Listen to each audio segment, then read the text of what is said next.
Nico might be going with them.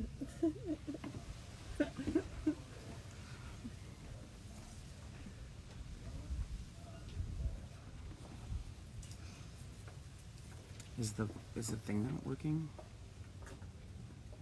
Are we live? No. We're telling more followers to join your video.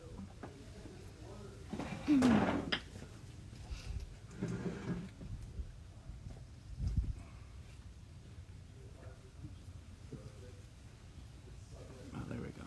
Nice. Should we add her now or not? Yeah. What do you put? Joined. You tap on her. Go live.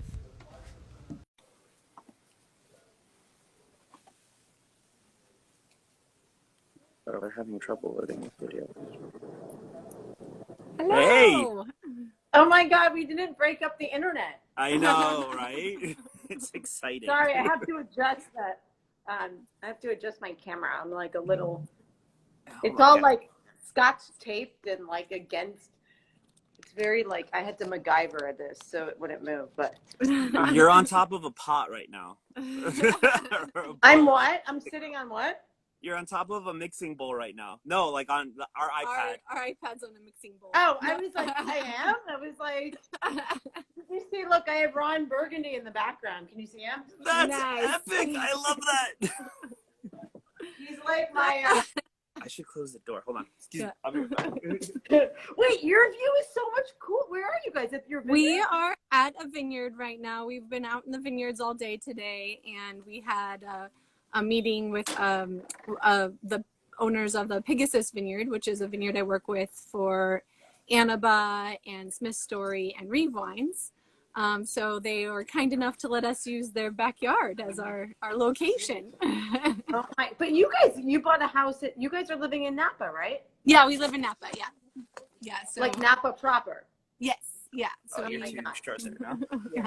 Well, works out. It looks the weather looks very nice today. Yeah, it's beautiful. Oh, my grandma just joined. Hi, Grandma. Is that going to fall? It might fall. It might fall, but it's going to be okay. So how are you? How's everything in Miami? I miss Miami very much. What? You do? It's very crowded. It's like LA now. You would probably hate it. It's good for wine. You said that, but when you were here in San Francisco, all you talked about is how much you missed it. So, Look, I have my San Francisco sweatshirt on. oh, I House love of it. Which I always call House of Kong, but House of Nanking. Yeah. So I wear my my little California sweatshirt today. Oh, But it's good. It's so busy. It's just busy everywhere, like traffic and. But well, you're that's like one of the only places. You're one of the only places that's like fully open now, so enjoy it. Yeah, it's weird. I mean, it's good and bad, I guess, but it's good. Like restaurants are really bouncing back. It just seems like so many restaurants are opening. It's so crazy. Like, Yeah. I mean, remember when we lived here and there was never like, you never had like a list of places to go. Like I would always keep like a movie list on my refrigerator growing up of like movies I wanted to see and now there's there's probably 30 places I want to check out. Like it's I love that. Yeah, there's a lot of cool stuff happening, like cool wine people. There's such a growing wine scene and like you can't get products anymore and like I don't know, it's good. It's getting like competitive, which is great, which is awesome. That's what awesome. was needed. Good. I'll check it out. I have get a list ready for me. I might go over in August. I might head over after Agua Barra's wedding. Yeah, and then let's do an event for sure. Let's do like a little. That'd be awesome. Yeah.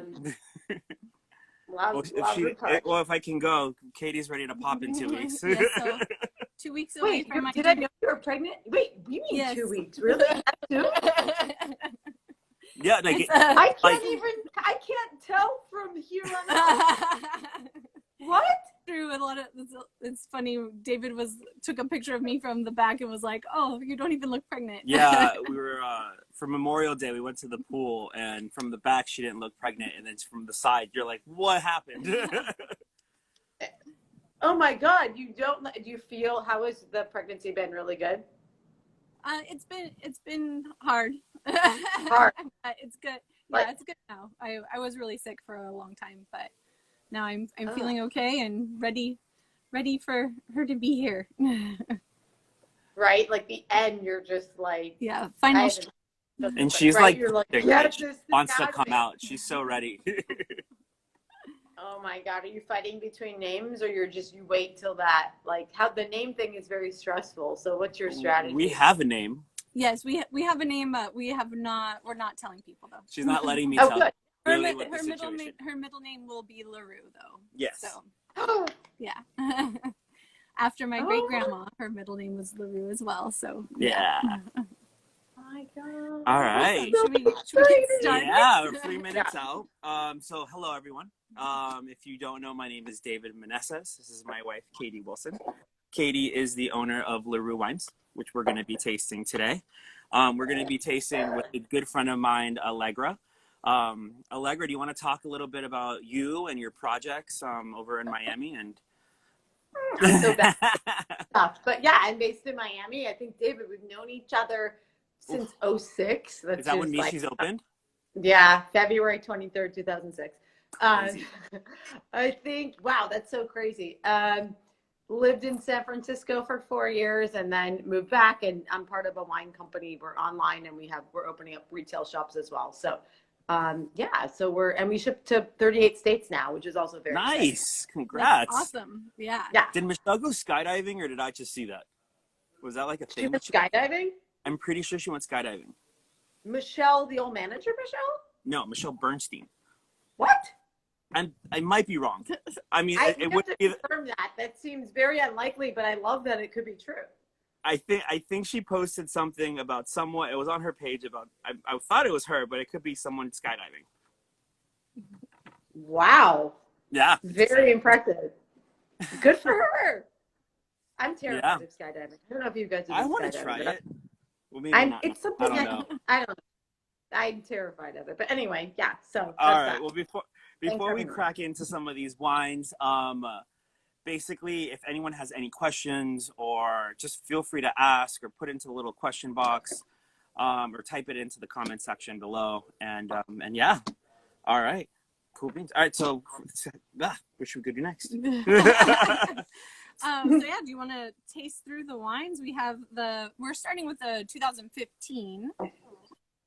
So we have a really fun lineup today of our Sonoma Coast wines. So one of the cool things about having a small winery is we can make different blends and stuff. And so one of the Sonoma Coast Pinot Noir is always a blend of different vineyards of the vineyards that we work with of our single vineyard wines. So it's a barrel selection of our vineyards. And when I'm tasting through the wines, as I age the wines, I keep all the barrels separate. So I'm even the individual barrels themselves, if they need to be racked, I rack them from one barrel to another versus racking all of, say, the Rice Spivak 667 clone. I might have 3 barrels of that. I don't rack them all up to a tank and back down to barrel. I'll rack it from one barrel to another. And so by the time they've aged for like 15 months, they're very different.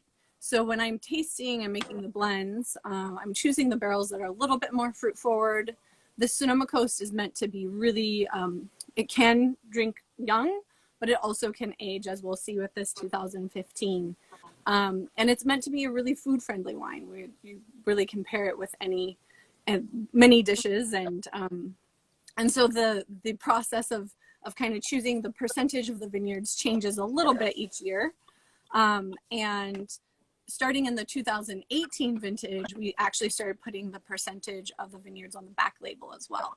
So it kind of differentiates from Sonoma Coast Pinot Noir that is maybe a blend of 30 vineyards, which happens, or several vineyards like that. So yeah, it's really nice to get a more of a site specific Sonoma Coast, right? Because it really just comes from all of these vineyards from 7 to 11 miles from the ocean, and you only 3. And again, you always know exactly where the fruit comes from, which is super important for us. Yeah. So the 2015 vintage is actually only from 2 vineyards because the yields were very low this year, so I didn't get any fruit from Emmeline Ann in that vintage. So the 15 is 56% Rice Evac Vineyard and 44% Thorn Ridge Vineyard. So 2015 was one of the earliest vintages we've had in many years. It was during the drought. The crop was very light. So it wasn't particularly warm, like too hot, but everything ripened really quickly because of the light crop load. And so we harvested starting on August 20th, and we were done picking by September 3rd. So it was really a quick and light harvest, but really concentrated flavors. Super concentrated flavors. This wine, I feel, is really coming along. The tannins were very, very kind of structured in the beginning, and I think they're really nice. Legs, what do you think? How do you think it's tasting right now? Yeah, I just opened mine like 30 minutes ago, and it's so funny. I noticed that this was like a little bit, and I didn't know, like I forgot if it was what type of vintage 15 was, if it was like, because it's 13 and the 16's 13.5, and I was like, was this a cooler vintage? Was it where I thinking of the comparison, in comparison to 16, I just get more of that, like, I call it like, I actually prefer I love the 15. I get that like cold, I call it like the cold stone tang. Yeah. There's just this like stony tanginess to the wine. And it's less, where the 16 to me is just like, has this juicy, like more like sexy appeal. But the 15 is just, it's just more different to me. Like I would kind of probably stew over this wine a little bit more and be like, wow, what is it? Yeah, is this it does. Is this an outlier vintage? Where is this from? Like, it makes me like just makes my wheels spin a little bit more. Totally. Which I like. I don't know if that explains it well, but yeah, there's just something there's something different about it that I can't quite like put my finger on. It was coming off of the tail of those 3 drought vintages, because 13, you remember, there was like, I remember in Napa, there was only like in southern Napa, there was only like 3.8 inches of rain. 14 was super light until December, still around 18, 19 inches of rain. And then 14, again, only 8-9 inches of rain. Yeah. So 15 was just coming off of the tail end of the earth, really kind of just recovering from all of that. That's why the yields were really, really interesting, and why I feel like the tannins were more expressive as well as the acidity. Yeah, definitely. And picking it early, it is kind of like an outlier vintage, in that like it was an early harvest, but with a lot of acidity, and the flavors were there, but it had a lot of acid and tannin. So this wine was pretty tight and closed for a really long time. And I feel like it's just now. It's one of those ones that is like aged well. And I think it's really kind of opened up a lot in the past couple of years. Yeah. How do you choose when you're going to pick? Are you going, like, when's that moment? Like, how do you make that decision? Are you in both vineyards and just tasting the grapes and using science? Or is it, what's your like, or is it just a gut thing? Like, what kind of tips you to be like, yeah, let's pick now? I don't know. How do you do that decision? Yeah, I definitely am in the vineyards a lot. So I'm doing all my own sampling. A lot of times, if you have a lot of vineyards you're working with, you have other people do your sampling for you. And it's not my style. I like to be in the vineyard and actually go walk the vines and taste, pull samples myself, and then go back to the winery, crush those samples up, taste that as well, because you're like kind of tasting, you've been tasting the clusters individually, and then you kind of taste as a more cohesive blend. And I do run the bricks and pH at that point, but it's more as a guide versus a decision maker. So really tasting on flavor. So the flavors were definitely developed in 2015 quite early. The acidity was still really raging, but it was kind of one of those things where it's like, if you let it go further, you're going to get past the really fresh cherry, strawberry notes and into the more jammy, riper flavor profile, which is not my style to pick at that level. So kind of picking for flavor, and that can happen so that's why the alcohols can change widely year to year, because at picking for flavor, you're not always picking at a certain brick. So yeah, it definitely can vary. Yeah, I mean, I think it's good that Katie doesn't have a recipe for her winemaking. There's good and bads to that, right? Like I love, like, you could say like maybe Nickel and Nickel has a recipe. They do the same thing to all of their different vineyards, but you can really tell the difference between the vineyards because of that. So it's not that it's good or bad, but I think for how Katie does it, she really does what's best for the vineyard and for the wine for that particular year. Oh, I'm getting a lot. Did you say rhubarb? I get a lot of rhubarb now. Yeah, totally. Robco's on. Robco. Love Robco. Rhubarb tart. Oh my God. It brings me back to the smell when I used to make rhubarb tarts as a pastry cook. Oh, nice. Yeah, did you know that? Oh my God, I love that smell. I did know that. Yeah, and she worked for John George. She was a little badass. I used to make these little rhubarb tarts with like graham cracker crumble, which I used to secretly eat in the walk-in, I think. And but it reminds me of, I never, like, when people say rhubarb, I never, it's a flavor a lot of people don't, maybe, I don't know. It's not a very common flavor, but I haven't smelled, this brings me back to that point. So it's so cool. It's really, that flavor is really coming out. I love it. Yeah. Oh my God. Yeah, totally. Hey, Nadine. It's good to see you. Now we're going to be switching to the 16. 16 does have all three of the single vineyards in there. Oh, no, 16 is just 2 as well. Oh, really? Yeah, so it was actually 2 years in a row that the yields were really low at Emmeline Vineyard. So I only had rice Spivak and Thornridge in 2016 as well. So we have 54% rice Spivak, 46% Thornridge. So it's almost the same ratio as the 15. So it's kind of a really interesting comparison to taste these side by side. The 2016 vintage started off as a pretty moderate, normal kind of vintage, and ended up going. We ended up having a pretty cool couple weeks in August. So we had a really cold spell, kind of slowed everything down. And then things kind of warmed up a little bit more after that. And we started the August 31st and then finished picking on September 11th. So a little bit later than the 15 vintage, but not by too much, but definitely has more influence from that really cold spell. And it looks like my mom joined Instagram. Hey, Mom. Funny. Yeah, I love the fruit on the 16. It's not fruit. It's not like crazy fruit forward, but it's nice and bright.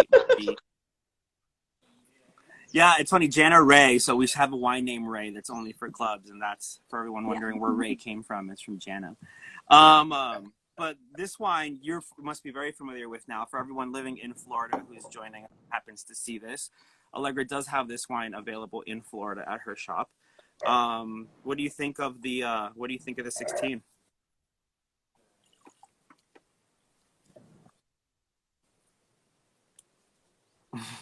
It's so funny because it's changing right now. I mean, in the glass, because I like to just open these wines and enjoy them and not decant them and see how they evolve in the glass. And when I first opened it up, it was more like, like cozy. It gives you a hug and juicy, and it's like more that seductive kind of smell, which who wouldn't love that? It's like a hallmark of Pinot. And now it's changing to me. It's becoming a little more, I'm getting more savory tones now out of it, like more exotic spices, and just so different than the 15. You get a really interesting, I always feel like a little underliner in your wines are like is it like bloodroot or orange zest or tangerine zest? Yeah, there's a weird citrus zest that comes out in her wines. When we're writing tasting notes, I always feel like, is there like a zest on this? I particularly find that in the Thornridge Vineyard as well, like that kind of, that orange zest, sort of like citrusy note. Yeah. And I don't think we've actually touched on the different vineyards. So definitely. Yeah. Orange zest. Yeah, blood orange. Yeah, exactly. Yeah, so the rice Spivak vineyard I've been working with since I started LaRue in 2009, and it is just south of the town of Sebastopol, about 200 feet elevation, so not a particularly high elevation vineyard, but definitely gets a lot of coastal influence, gets the fog, and it's just planted in 1999, so it's really hitting its stride right now, just starting to, it's in its 20s. It's in its 20s. We're really, I think it's getting better better and better every year. So we're really great vineyard. It has Gold-Ridge sandy loam, which is quite normal for the area, but also has volcanic ash in the soil, which is pretty unique. And then the Thornridge Vineyard is just a little bit further west and north of Rice Spivak, and is a higher elevation and eastern facing. So it gets a lot of morning sun. So kind of the feeling of ripeness without too much sugar accumulation with that afternoon heat. And it has Pommard and 115 clones. It was planted in 1996. So also has some nice age on it, really getting into a good stride as well. So awesome vineyard, and that's owned and farmed by Ted Klopp and his daughter Lauren Klopp Williams. They also own Klopp Ranch, and then the H. Klopp Vineyard, which is a Chardonnay vineyard that we worked on together in planting and choosing the clones. So Yeah. yeah. Cool. Katie, do you do anything to like color in your Pinots? Do you do anything to like do just like not like, I don't know, I'm just into color lately, and I know. do you Well, restrict color, add color, or it's kind of like, what are your techniques or no techniques for color? Are there certain clones that give more color? How do you feel about your wines in comparison to other Sonoma Coast Pinots?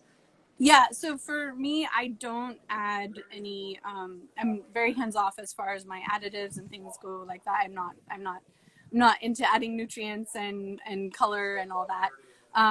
So a lot of my color does come from the extraction during cold soak, and the just normal extraction. I think the variance in color too is really a lot dependent on vineyard more than clones. For example, the Emmeline Ann Vineyard is always a little bit lighter hue, and that one is it's the place. I do the same sort of, relatively the same sort of cold soak and fermentation on it, but it's just always lighter, and that's just what the land and the vines have to give. I do know that there are people out there who are adding color to get that really yeah, Robco, no mega purple. Sorry, dude. I know you really love that, but alas. I don't know how common it is. I've never added it myself, so I don't even know where you would buy it. but yeah, it is kind of, I do think it is kind of cool. Like Thorn Ridge, I think Is mega purple a thing? Yeah, it's like a additive. Yeah, I think it has sugar in it too. It's not. I don't know. I think it has it's like grape must a little bit. It's like kind grape of. based. So yeah, maybe. so it has natural sugars through the grape base. But yeah, it definitely sweetens it up a little bit. And then changes the color as well. So yeah. Yeah. So there's nothing wrong with it. There's nothing, we don't use it. We're not trying to say that it's bad if someone else does. Badmouth anybody who does. It's just that's something that we use personally. But yeah, it does make it hard for the consumer to know like what is a natural color from Pinot Noir, though. Like when there are some really dark ones out there, like likely those might be getting manipulated. But, yeah. But yeah, Alexa's always really been. I remember when I would blind taste with you, you would like analyze the color for like for a really long time. That would tell you a lot. So it makes sense that you would ask about that. Awesome. Should we go into the 17? Yeah. I forgot to get you a spit. I'm using this as a spit. I love it. Yeah. So the 2017 vintage. So this does have the Emmeline Ann Vineyard in it. So the Emmeline Ann Vineyard is a little bit closer to the coast. It's just 3 acres. It is of higher elevation as well. The kind of the second ridge in from the coast. And so it's west of Sebastopol. It's also where we host all of our tastings. So if you ever want to come join where David I host all the tastings. We do tastings by appointment any day of the week there. It's a beautiful location. We have the gazebo, and it's all right in the vineyards. So it's a great spot to come for a tasting.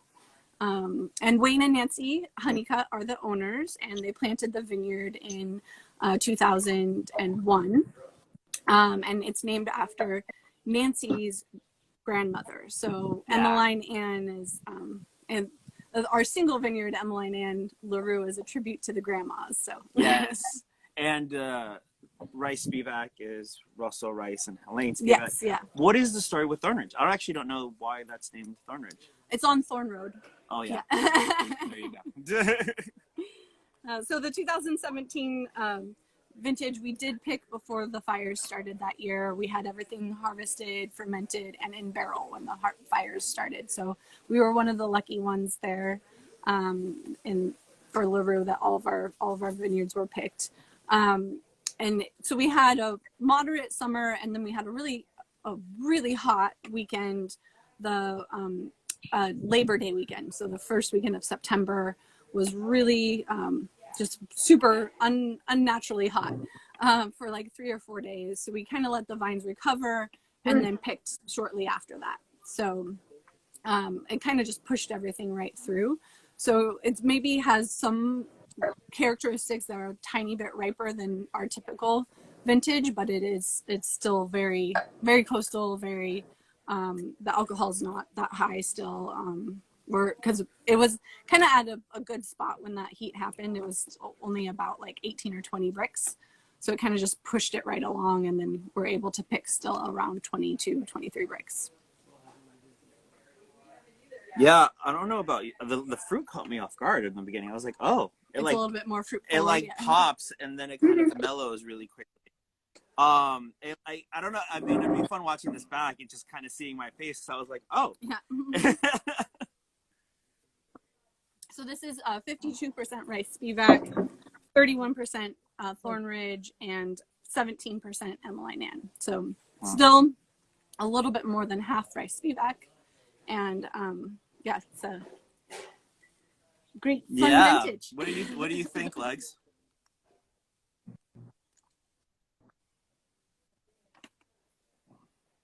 Well, what are your favorite things when you drink these wines? I mean, I know you love to drink other things, but when you drink these wines, what do you love to cook at home? Oh, that's a good question for David. When you're having these wines, what do you like to make? Or who cooks? Do you cook, or who cooks at home? I do all the cooking. David cooks. That way. I went to school for it, and I might as well take advantage of the things to degree. cook with these wines. That's what I want to know. So, Katie, you grew up eating. You have a really cool butcher that makes awesome sausage in Antigua, and so literally she loves all different types of sausages, and her dad picks them up and brings them to our house sometimes. They're really, really delicious. Anything pork related is awesome. I mean, just anything. Her dad makes this awesome pork belly. It's like honey glazed pork belly with Maldon on top, which is out of control delicious. Those are probably my two favorites. And it goes really good with tri-tip, funny enough. And again, you know, her dad is an awesome barbecue and he loves cooking tri-tip. And funny enough, tri-tip, because it's a little bit of a leaner cut, still, when you I do a reverse sear on it.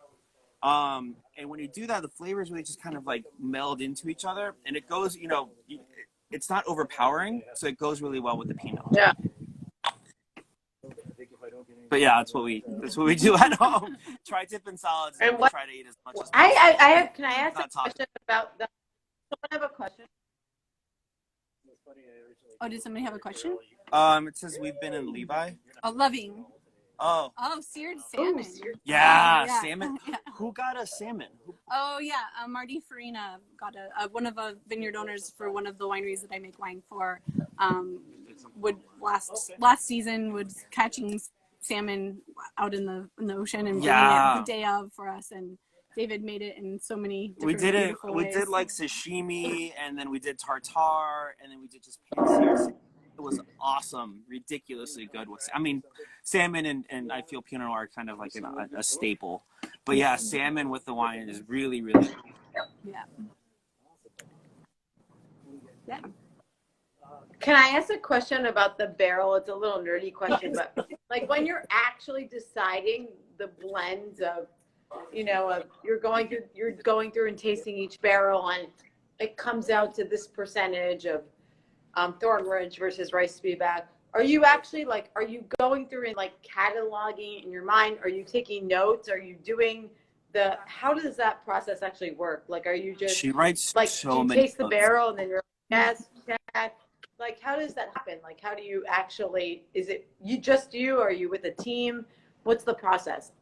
So I definitely am tasting the barrels throughout, throughout the aging process. So I take notes every time I taste, kind of like what I'm thinking about a different wine, a barrel.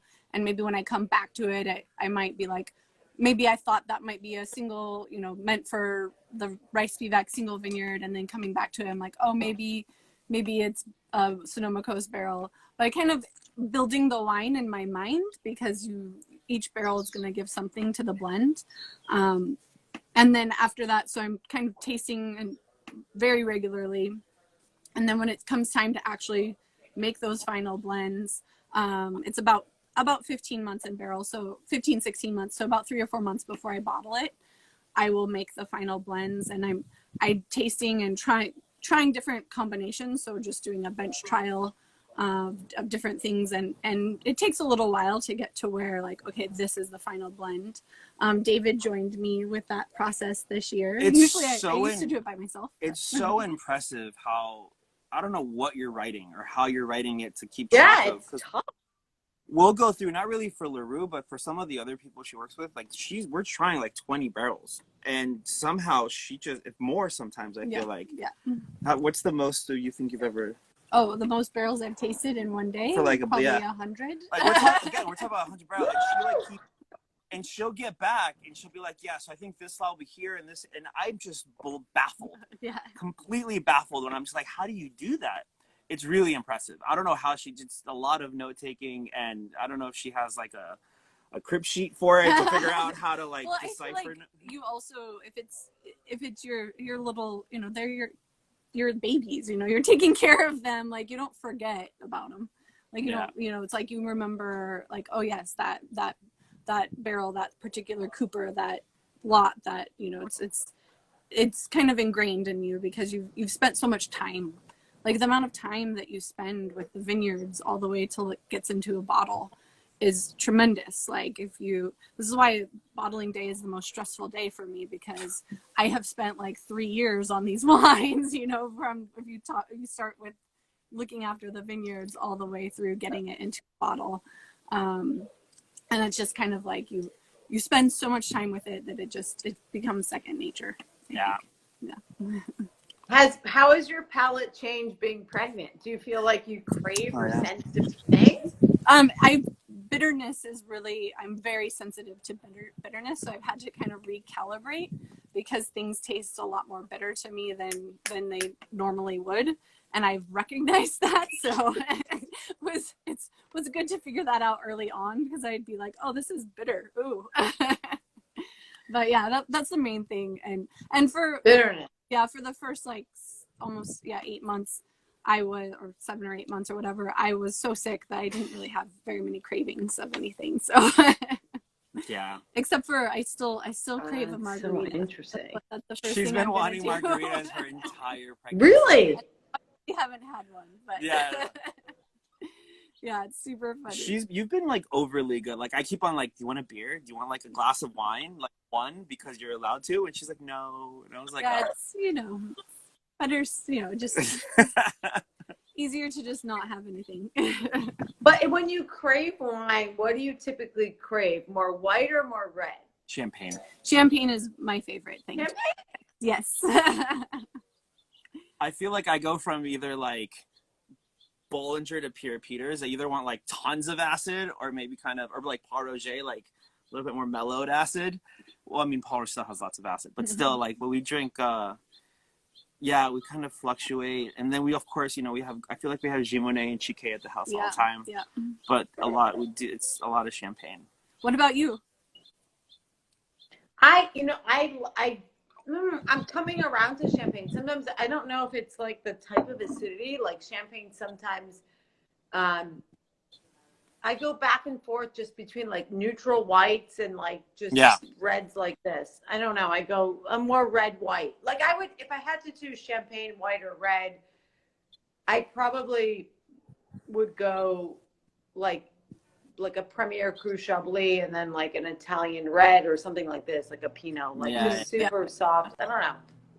That's usually like what I crave, but I don't have like the champagne crave that most people do. So I'm like, oh my, or that like super high acid Riesling crave. I love Riesling as a grape, but I like more like the richer expression, more textural expression. So I don't crave like these super off the top high acid whites. I just think I've just always been that way. I like wine. That's why I like wines that are kind of in the middle of like more old world, but with like a little bit of plushness or a little bit of oomph. Or I like kind of that. Well, I feel like the older you get, but I've kind of the always older been you that way. get, the acid's harder to deal with. That's true. Which is really sad to say. Isn't it? It's hard. But yeah, I feel like we do. I mean, white Burgundy and then Chablis and Champagne. I think is kind of where we go if we're not having like maybe a red with food. And then that literally just fluctuates with what we're eating. It's really what it boils down to. Yeah. But as far as just kind of casual drinking, it usually tends up being, well, I mean, it sounds really silly, but the Rayleigh's next to our house, you buy 6 bottles and it's like 30% off. You're getting it just over cost. It's kind of like. Wait, who's next to your house?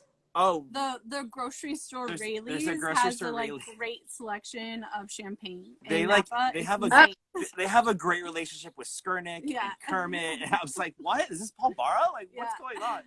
And it was kind of like, they're Vilmar, so we end up getting 6-packs there all the time. Do they have Guttorp? They do. They do. I like his wine. I like really juicy champagne. So I haven't had it. Style because it's like soup. And his special club is like his special club 06, if you can find it, is insane. I tend to like more juicy champagnes. Like, and Bollinger is like my favorite. I've been. Well, if Eddie watches this, more creamy. Yeah, but I haven't had Guttorp. We'll have to get a couple bottles. I saw it, I've known it. I'm like, okay, I've studied it, but I haven't. So good. They're like juicy Pinot tropical. Yeah. They're just like they feel like the fruit is just like popping in your. I don't know. I think it's such an underrated producer. Yeah. I mean, I love. I think I like more Pinot Noir based champagne. That's what I'm realizing. Yeah, I always loved Barra because of that. Their Comtesse de France was like one of my favorites. Like my birthday wine, my birthday champagne. I always want that as like my I love that. That champagne is one of my favorites. So Legs, what was your overall impression of the 3 Sonoma Coast? Did one vintage stand out more than the other? Apart from obviously the 16, and again, anyone from Florida watching this, please go check out Viña and pick up some 16 at Allegra's shop.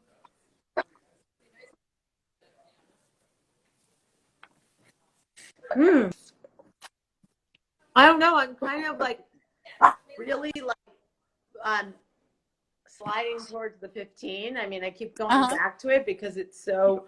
It just has this like inkling of like I'm a little bizarre, just different. I mean, they're all so incredible, but I think I would take the 15 if I had to pick one and go to dinner right now.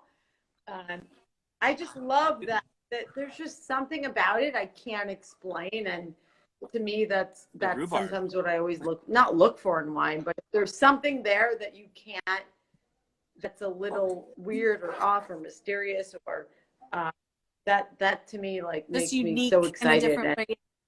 Yeah, it's so good. And the 16, I love the 16. I mean, I think we're so excited to have it. I love the Klopp. The Chardonnay you made is insane too. It's amazing. I think that's just a special thing here. But yeah, I'm leaning towards the 15. Yeah. Nice. I think like these wines too, with that amount of age on it, it is kind of just hitting its stride. That 15, it really is kind of a great time to have it. So awesome. Yeah. Well, we're gonna set up a link. To kind of, if you want to in the mood to purchase all 3 of these wines, we have little packets. We call it our summer vertical because Pinot Noir is kind of light enough where you can enjoy it on a warmer day, especially if it's chilled right at 55 degrees. Yeah. Plus, it goes well with all of the stuff we talked about barbecuing, whether it's tri-tip, pork, sausage. So much fun. Even if you're vegetarian and like mushroom, Mushrooms portobello are fantastic mushrooms, with Pinot Noir. Yes, veggies. for our veggie people out there. Yeah, very good, babes. Tofu, eggplant.